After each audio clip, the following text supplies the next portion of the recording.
How often does forgiveness play a role in people's addictions because we just are hanging on to something, when it comes to relationships or things possibly that were done to us, and we cannot let go and cannot forgive?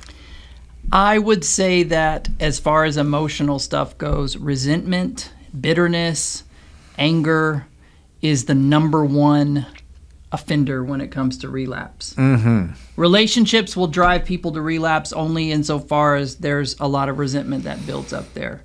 Feeling like a victim, feeling that the world is not a fair place, and you're being, things are happening to you outside of your control, which they are. But yeah, I hate to break it to everybody out there, but the world is not a fair place. There's no such thing as fair. It's not. A fair is where you sell pigs and buy cotton candy and funnel cakes. And thinking that it should be fair right. is going to make you very disappointed. Yes, it is. And you know what? I heard this anecdote that's really good. Uh-huh. You know what not forgiving somebody is?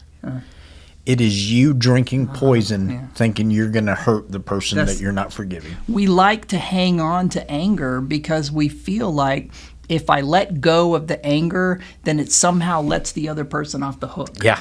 Because we want somehow we want the other person to know how bad they've affected us so that they can hopefully feel bad, which really doesn't work out. And most of the time, they don't even know they did anything to you. And you're holding on to something for years, and maybe you would end up letting it go and tell them, and they're like, what are you talking about? Yeah. Or maybe they want you to be miserable, and it makes them happy to see you miserable. The world's not a happy place, folks. It's you make of it what you make of it. Forgiveness, right? Yeah, forgiveness to me is not about making it okay what another person has done. It's about letting go of the power that the past holds over us. That's a great way to put it. That's right. It's not letting something live in my head rent-free. It's letting go of it and realizing that I'm not a victim. I don't have to be a victim. Victimhood is a choice that I make. Yeah, it is. And I think a huge part of recovery is you have to take yourself out of a reactive lifestyle. Yeah. And you have to take your power back. That sounds so progressive, but you have to take new age. You have to take your power back and approach every situation in power. Yeah. Like you know what I mean? Yeah. Like you have the power to do this situation, because the opposite is what kept me in being sick. Is just you're constantly reacting to everything. There's no, sportsman.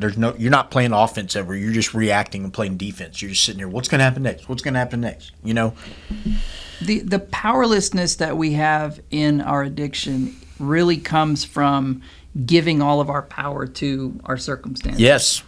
And then trying to medicate that with a substance. Mm-hmm. Once we stop medicating it and we learn how to deal with it, we take it back. We find a higher power.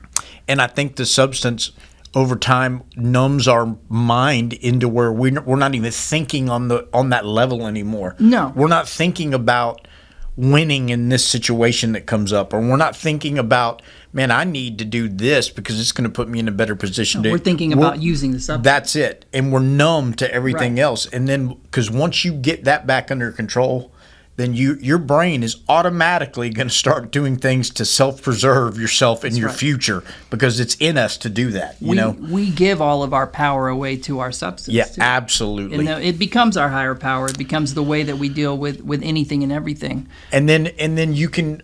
This is a big one too. We'll end on forgiveness. Is the ultimate thing you have to do is forgive yourself. Yeah. Because you can get very frustrated at yourself for time you wasted, and that you could have been, you can start thinking, man, what did I do to my friends? What did I do to my family and all this kind of stuff? But you have to forgive yourself so you can move on from that. So forgiving yourself is huge. It is huge. Yeah.